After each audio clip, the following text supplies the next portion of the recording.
Dr. Daniel McMahon, class of 1976, is in his 32nd year at DeMatha, his 16th as principal. Dan is an outstanding teacher, writer, and orator. Among his many awards as principal, Dan has been singled out by the Washington Post and the National Catholic Education Association for his excellence. As principal, Dan has overseen the tremendous planning, fundraising, and development of the school's campus for the past 16 years. His rich legacy will influence DeMatha students for generations to come. Ladies and gentlemen, Dr. Daniel J. McMahon.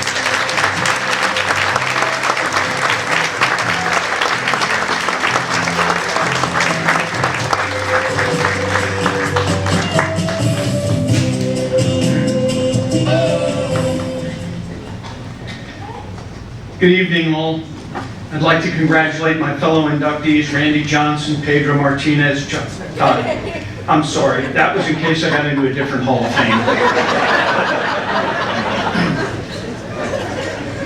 I can't tell you how delighted I am to be recognized with Tommy Branch and Neil Murphy, Jeff Hathaway and Tim O'Brien, Jason Smith and Curtis Turner, Jason Wolf, John Owens, Brett Cecil, the 98 football guys, and the 90-91 basketball team. I have deep connections to each of these men as a colleague, a teacher, a friend, a coach, a principal, a traveling companion, and fellow alum. And my thanks to the Hall of Fame Committee and to Tom Ponton for this remarkable honor. You cannot know how humbled I am. My formal relationship with DeMatha began in 1972 when my parents allowed me to come here. And in really nice bit of symmetry, Dan and Peg are here today. And they have been champions for me, and for the school, and for its mission for the past 43 years.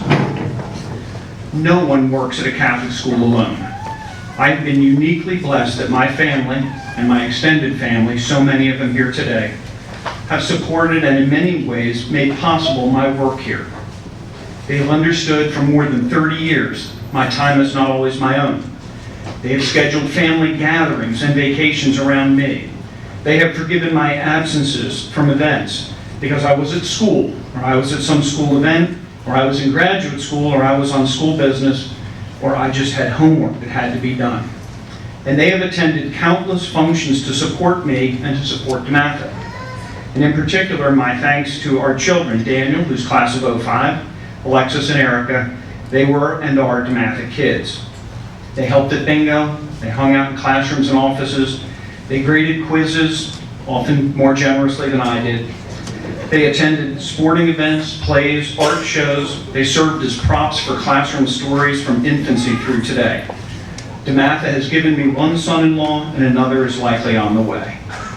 And frankly, even the family dog has been conscripted into work, as I have now brought 3 different canine companions to school and shamelessly used each one as a passport to talk to reluctant freshmen and others.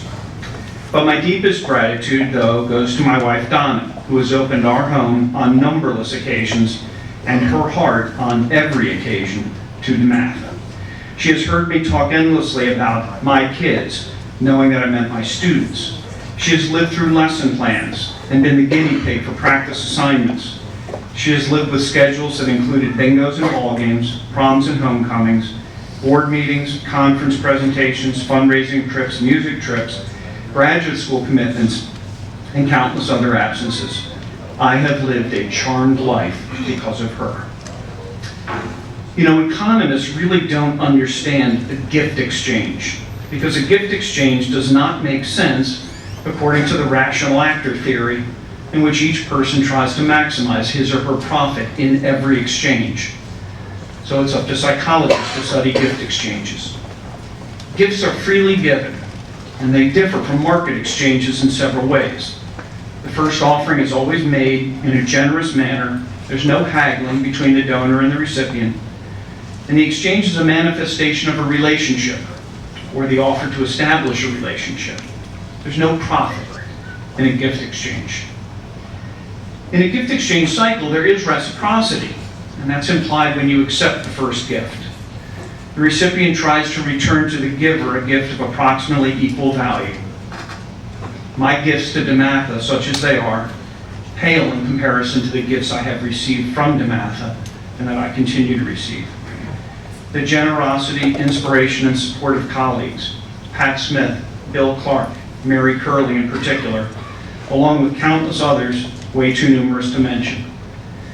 The gifts of students, whose forgiveness of my mistakes and whose ambition and intellect make me a better teacher every single day. The gift of a Trinitarian mission that demands inclusiveness and that insists upon second chances. A mission that says, you must see Christ in the least of your brothers. A mission that says you are only human when you are free. There's no paying that gift back. And that gift was first freely given in 1972 and has been given to me, as it is given to everyone here, each day. The gift of John Moylan, whose work ethic and vision is principle first, and whose support and counsel these past 16 years I cannot repay. The gift of Buck Offit, whose genius is the reason I teach. Buck modeled the life of the mind in service to social justice, a ferocious determination to create a meritocracy. This is something to which every day I aspire. Buck's passion to blend Homo sapiens, humans thinking, with Homo ludens, humans playing, has been for me the Promethean spark, the tongue of fire. My gifts to DeMatha are small: moderating clubs, coaching teams, developing classes and curriculum, academic programs, helping the student leadership programs, but most of all, in the classroom, where I hope to have touched souls and redeemed captives.